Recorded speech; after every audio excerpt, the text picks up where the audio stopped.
Hello, Year 8, Mr. O'Shea here, and I just want to send you a quick video instructing you about your geography work this week.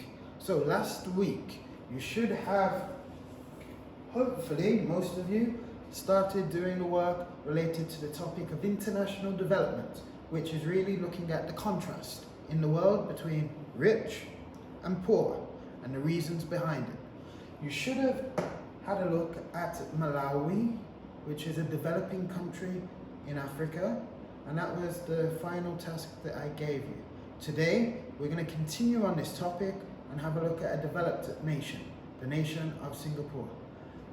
Today, I'm going to just give you an introduction to Singapore, explain your task, and explain some key terminology. So, Singapore might be a place you visited. We do have some students in Year 9 who are from Singapore. Where is it? It's a country located in Southeast Asia, and generally it's considered one of the richest nations, most developed nations on the planet, okay? Former British colony, so it was once controlled by Britain.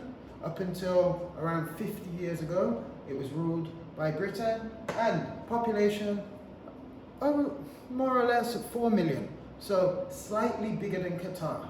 Okay, Qatar is 2.7, 2.8 million. Singapore, 4 million. And even though it is incredibly rich, still around 15% of the population live in poverty. So, what you're going to do, your task, similar to what we did last week, distance learning, we want to keep it simple as possible. You're going to have a read through Unit 4.5. So information on page 74 and 75 is going to tell you all about Singapore. You're going to have a look at a case study about a boy who lives in Singapore.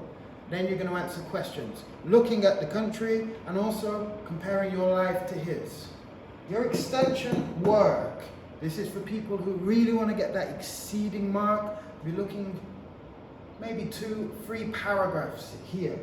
You're going to be saying life in Singapore is no different than life in Doha. Do you agree? Disagree?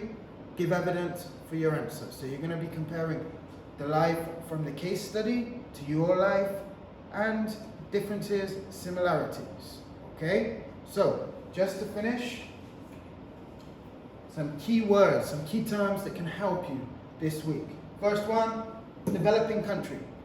Everyone should know this already, but a developing country is what we could really classify as a poorer country, a country with less industry, a country where life is tougher for the population.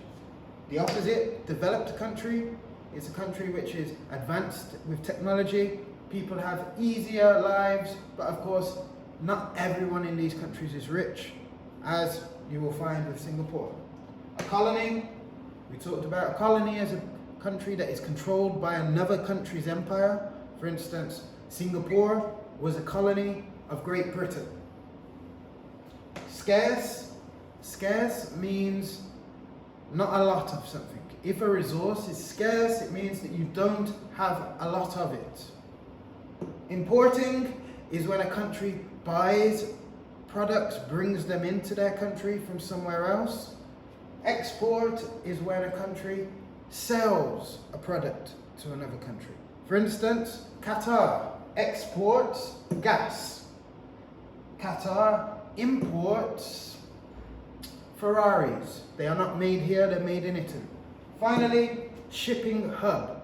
When we use this word hub, it's a word for saying the center of something. So a shipping hub, a trading hub, it means the center of something.